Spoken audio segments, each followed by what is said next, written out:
You might be like, oh, where should I land first? Should I land in the city or should I land in the rural area? I'm here to tell you that in rural areas, which is the smaller towns, it's way easier to get a job.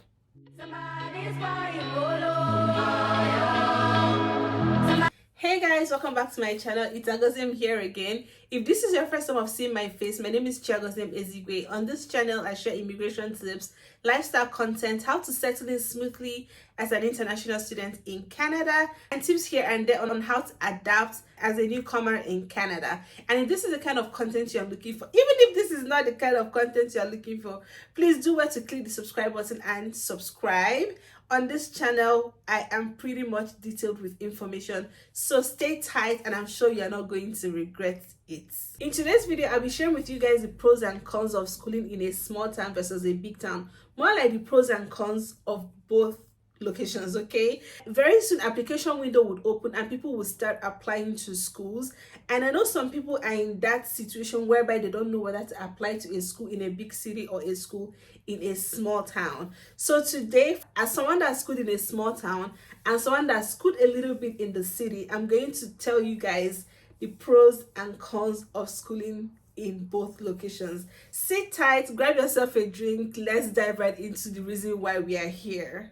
Because I spent most of my time, my school year, in a small town and a little part of it in a big city, I would like to start with the small town because I have so much to talk about when it comes to schooling in a small town. So I'm going to first of all tell you guys the pros of schooling in a small town and the cons of schooling in a small town.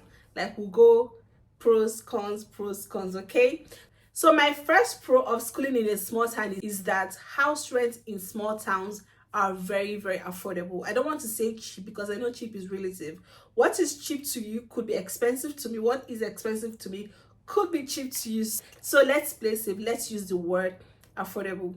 In a small town, house rent could go from $650 to like $1,000 Canadian for a one bedroom. Even some people that live in two bedrooms pay like $1,100 or $1,150 in a small town for a two bedroom. Let's say you decide to share your accommodation or whatever, you decide to rent a two bedroom and share with someone. If you guys are paying $1,150 or $1,001 with utilities inclusive, at the end of the day you might be paying $550 as rent and utilities, everything all joined. So that's why I said in a small town, house rent is really affordable. And you might even get to the point that you are very comfortable. You may not want to live in a shared accommodation because when it comes to small towns, there are really not a lot of options. And most small towns have like either one or two schools. So you may not really want to live in a shared apartment because of how affordable the rent is. Because you can afford it by yourself. You can just decide to live on your own. So house rent is affordable. My second point is in smaller towns, groceries and food are way cheaper than bigger cities. Now you guys are going to be like, how come? I don't know how. If you guys already know, I lived in Edmonton for like 2 months ish during my preceptorship, and while living in Edmonton, I still had my rent running in Wetaskiwin. So because I was still working, I still had my job in Wetaskiwin. Whenever I was off at the hospital during my preceptorship, I came to Wetaskiwin to work. I realized that buying groceries at the Walmart in Edmonton costed me way more than the Walmart in Wetaskiwin. I don't know why. I really don't know why. That was how I was able to come about this point that groceries are cheaper in the smaller towns compared to the big cities. This does not only apply to Walmart. I went to Sobeys and other stores, Safeway. I realized that when it comes to shopping at Wetaskiwin, I saved more than when I shopped at the grocery stores in Edmonton. So I don't know how they do the calculation. I don't know if it's rent space. I don't really know how they do that. I came to realize that groceries are way cheaper at the grocery stores in rural areas compared to the grocery stores in the bigger cities. That was how I was able to come about this point. I noticed it, my friend noticed it, and I also realized that whenever my friend drove me all the way from Edmonton to this place, she always tries to do her grocery shopping because she's always like, groceries are way more expensive at the Walmart in Edmonton compared to the Walmart in Wetaskiwin. So that was how we were able to gather this point. So from experience, groceries are cheaper in rural areas compared to the bigger cities. My third point is gas, aka fuel, is way cheaper in rural areas than in the big cities. Honestly, if you go to the big cities, they could be selling gas like 159, like $1.59 for a liter. But in Wetaskiwin, it could be like 129, $1.29. That's why I say 129. Yeah, not like 129, like 1.29. So if you have a car, when it comes to gas, and if you're the kind of person that's trying to get a car, just have it at the back of your mind that gas is way more expensive in the bigger cities compared to the rural areas. Okay, just have that at the back of your mind. Whenever my friends or my visitors coming from Edmonton come to Wetaskiwin, what they do is they fill up their tank. They fill up their tank here before going back to Edmonton, because gas is way expensive in Edmonton compared to Wetaskiwin.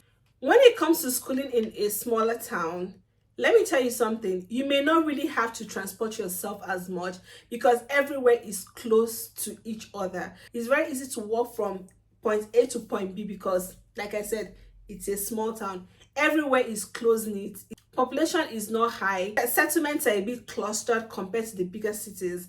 In bigger cities, you need a bus pass. You need to travel from one place. You need to move around from one place to another using one means of transportation or the other. Is either you are using an Uber or a bus or a train. You just have to find a means of transportation. But in the smaller town, your primary means of transportation are your two legs.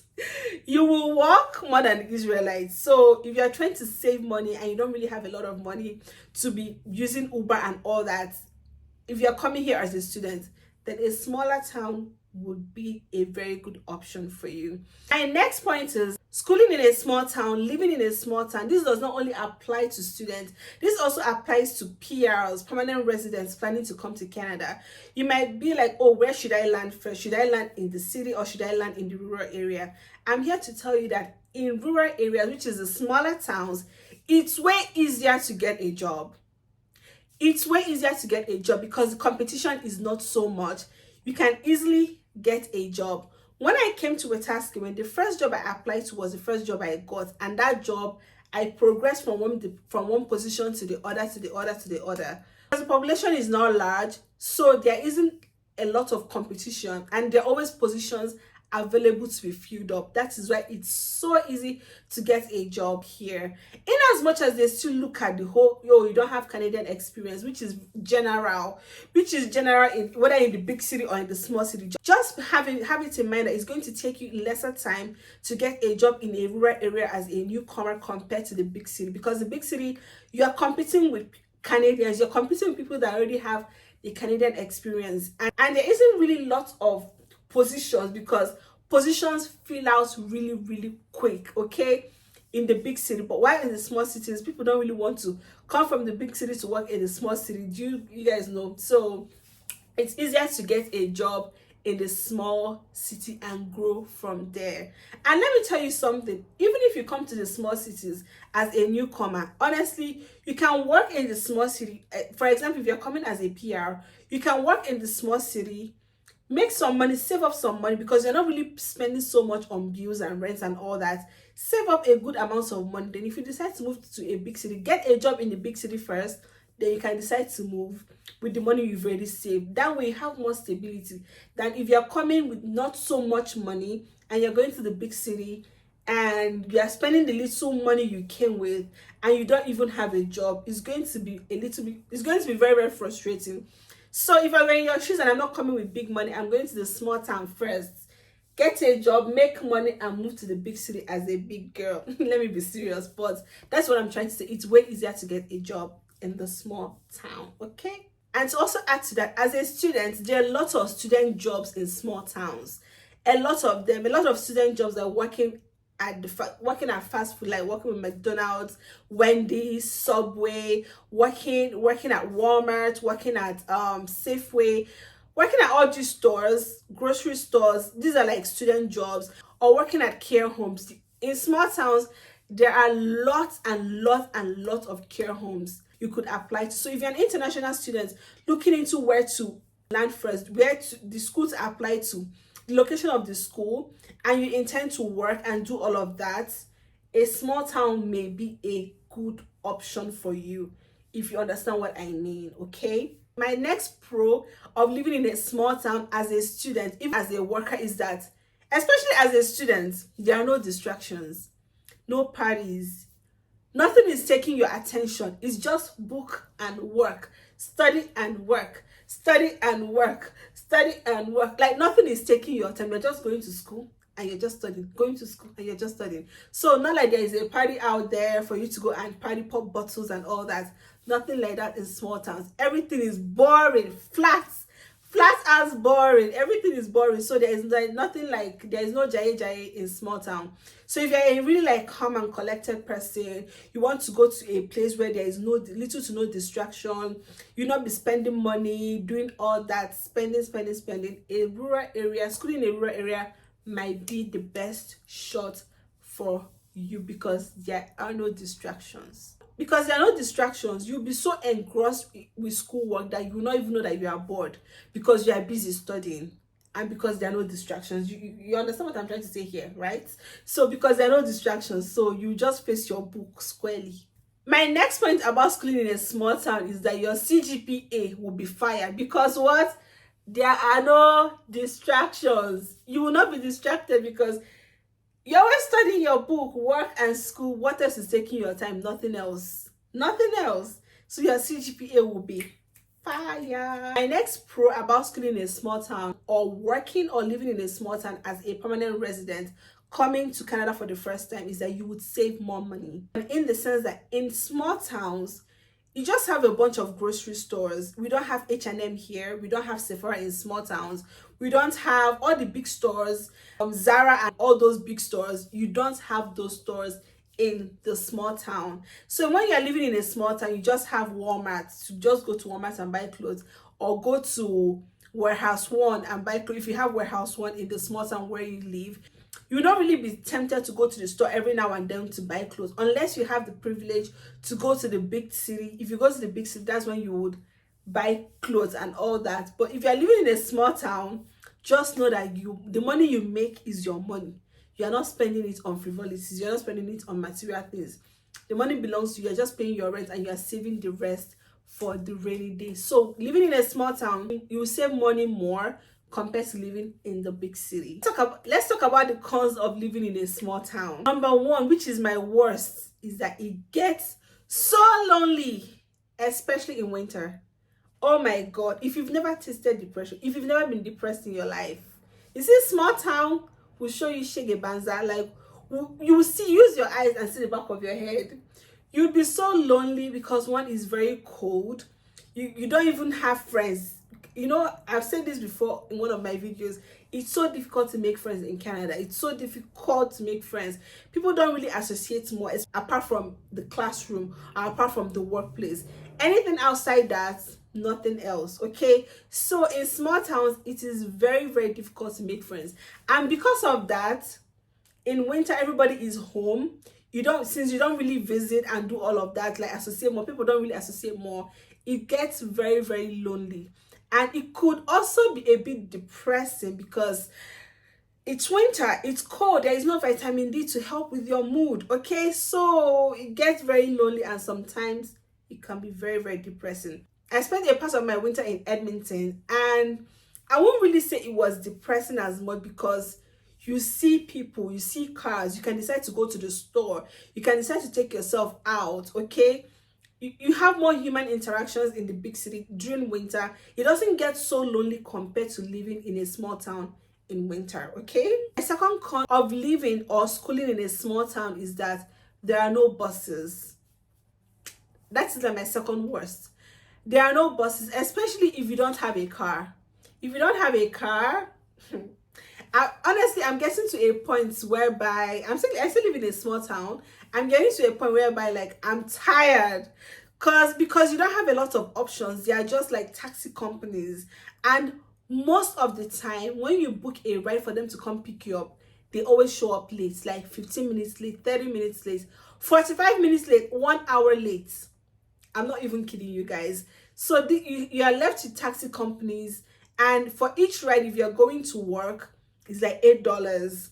Don't convert to Naira. Don't do that. As if you're going to anywhere that is not work, it's $10.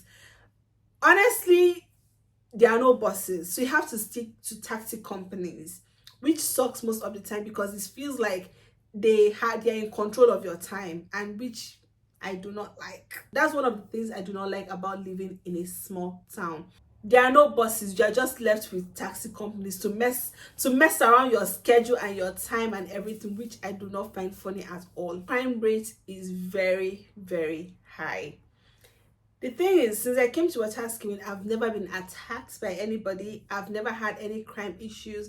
I've never been robbed, stolen from, seen anybody with a gun. But if you go online and you Google Wetaskiwin, the crime rate in Wetaskiwin, according to Google, is very, very alarming. I've not had any bad experiences since I started living here, but some people I know have had bad experiences here. So I feel like that is something that is very common in small towns. Like all this small robbery and all this gang stuff is very, very common. Like, you know, like even let's even go all the way back to Nigeria, how all these small crimes happen in villages compared to the big cities. So in small towns, there are like all these small crimes that happen here and there. But the thing about it is that do not stay out late. Anything that passes 7 p.m, please call the taxi to come and carry you. Don't use your 2 legs and be walking at 10, 11, 12 a.m, 11 p.m. Don't do that. If you want to stay safe, just make sure you mind your business and go your way, okay? So that's the thing about living in a small town. The crime rates can be a little bit high. Another con about living in a small town, which came to me as a culture shock when I came to Wetaskiwin, is that there are a lot of homeless people in smaller towns. In as much as there's a homeless shelter, so it gets really worse during summer because that is when the homeless people keep coming out, and it is believed that these homeless people are the ones perpetrating evil in the small towns. I don't know, I have no proof. That is what people keep saying. Generally in Canada, there are a lot of homeless people, which keeps coming to me as a culture shock, that whenever I see a high population of homeless people, it keeps shocking me. It keeps giving me a lot of culture shock because I'm like, why are there a lot of homeless people here? I never saw this amount of homeless people back home. Why am I seeing lots of homeless people here? So in smaller towns, there are lots of homeless people here. Even in Edmonton, I've been to Toronto, there are also lots of homeless people there. So they are scattered all over. But in smaller towns, the population of homeless people are way, way more. My next con about living in a small town or schooling in a small town is that there is no social life. I think I've kind of like talked on this where I talked about like it can get lonely. There is no social life. If you're the kind of person that likes to go to the club, that like to do a lot of things, that like activities, a small town may not really be for you if that is the kind of vibe you're looking for, because my brother or my sister, you're going to be very, very disappointed because there is no social life. Everybody sits in their house, go to work and go back to their house, or go to their church and go back to their house. Even speaking of churches, there isn't really a lot of churches in smaller towns. Most people I know that live here, even that are Nigerians, they go to Edmonton or Leduc to worship. That is where their church is. But in smaller towns, you just have like very few churches in small town. And if you're a student going to a small town, you may find yourself just joining your church back home, joining online services. I still join online service up to today. But what I'm trying to say is that there are not really a lot of options when it comes to churches. Social life in small town is like, but in the big city, it's always like bubbling and all that. But in smaller cities, in smaller towns, there is no social life. And it's even going to favor you as a student because you're here to study. You don't want to feel like queer. I don't think it's really bad, just that I just know what your choices are. And it's just for like 2 to 4 years. If you're coming to do a bachelor's degree 4 years, if you're coming to do a diploma 2 years, or 1 to 2 years, or if you're doing an 8-month program, just know that you can always move to the big city at the end of the day. Nobody's going to tie you down there to stay there forever, okay? You can always move. But as a student coming here, and if you're not coming with a lot of money, a smaller town, better option for you. Another con of living in a small town is that you might feel a bit secluded, because in smaller towns, if you're a black person, there isn't really lots of black people in smaller towns. Smaller towns are filled with white people, indigenous people, homeless people. So that's the thing about small town. You might be like one of the few black people living in that city. So if you're the kind of person that you're like, oh, I want where there are a lot of black people, if that is like a vibe for you, living like with black people, I know we all love community and all that. If it's a big thing for you, then a small town may not be for you, because there are just very few black people in small towns. But recently I've been seeing lots of black people coming to Wetaskiwin. I've seen like a couple of Nigerians coming to Wetaskiwin. People have stopped me at the mall sometimes and be like, oh, where are you from? Are you Nigerian? I'm like, hey, that's my people. So yeah, and I feel so excited whenever I see any person, any black person or anybody from Nigeria. I feel so like it makes me feel happy. And if you're now Nigerian, hey, you feel like I'll just feel like hugging you and squeezing you so tight. The next con about living in a small town is that there are no African stores in small towns. So whenever I want to shop from the African store, I think you guys saw when I went to the African store to shop. So I went all the way to Edmonton to shop for my African food stuff. Yes, so if you are coming to a small town, if your school is in a small town, if you want to live in a small town, just know that you don't have that luxury of just walking into the African store closest to you to go and shop. But if you're in Edmonton or if you're in any big city, just know that you have all that available to you. They're all at your disposal. But if you live in a small town, there's nothing like that. You have to deal with Walmart or Safeway or No Frills.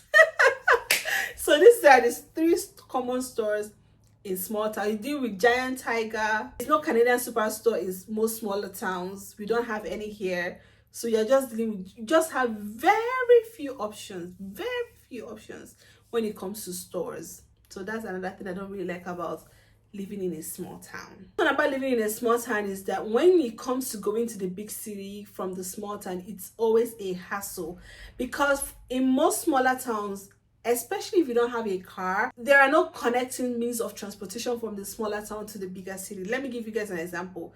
Whenever I want to go to Edmonton, it's either my friend drives me or I use a taxi that will charge me $50 to $85 from Wetaskiwin to Leduc, not even to Edmonton, to Leduc. Then from Leduc, I will take a bus to Edmonton. See how long that trip sounds. If you watched my graduation video, you watched where my friend and I went from Wetaskiwin to Edmonton to go shop for our graduation fit. So it's kind of like expensive visiting the bigger city from the smaller cities. It costs quite a lot of money. It costs quite some coins. It costs some money to go to the big city because there is no connecting train, no connecting bus. Like I said, there are no buses in the small towns. If you want to go to the city, you have to use a taxi, or someone you know could decide to drive you, but there is nothing like a connecting train or a connecting bus. I don't know if this applies to all the small towns in Canada, but what I would advise you to do, if you're going to school or if you're going to move to or live in a particular small town, do your research about transportation about this, so that you just have like an idea on how to move around. If you're the kind of person that love African food stuff, if you're African, make sure to make an inquiry, like do like a Google search on how you can be able to get around, buy your native food, the food that you recognize, the food that you know, just try and do like your research, so that don't go to a small town blindly like me. I came to Wetaskiwin blindly. I didn't really do so much research. I only knew about the crime. About the crime at my school because of the circumstances surrounding my coming to this place. I didn't know I was going to come to Wetaskiwin at the end of it. I thought I was going to school at Northwest in Edmonton. That's like, I've already talked about that in some videos ago, but that's it. So if you want to go to a small town or wherever you're going to, just make sure you do your research, and may God favor wherever you land, and may God favor you from your head to the sole of your feet wherever you land. Guys, I've come to the end of this video. If you have any topic you want me to talk about, anything at all you want me to feel like I'm going to be able to talk about, just let me know in the comment section, and we're going to dissect it and talk about it. Okay, I know you guys prefer my sit down videos because you guys don't like my vlogs. You guys don't like my vlogs. I keep saying this to you. I've come to the end of this video. I'm going to work tomorrow. I'm going to catch you guys in another video. Take care of yourself. Keep being fabulous, and bye. I love you guys.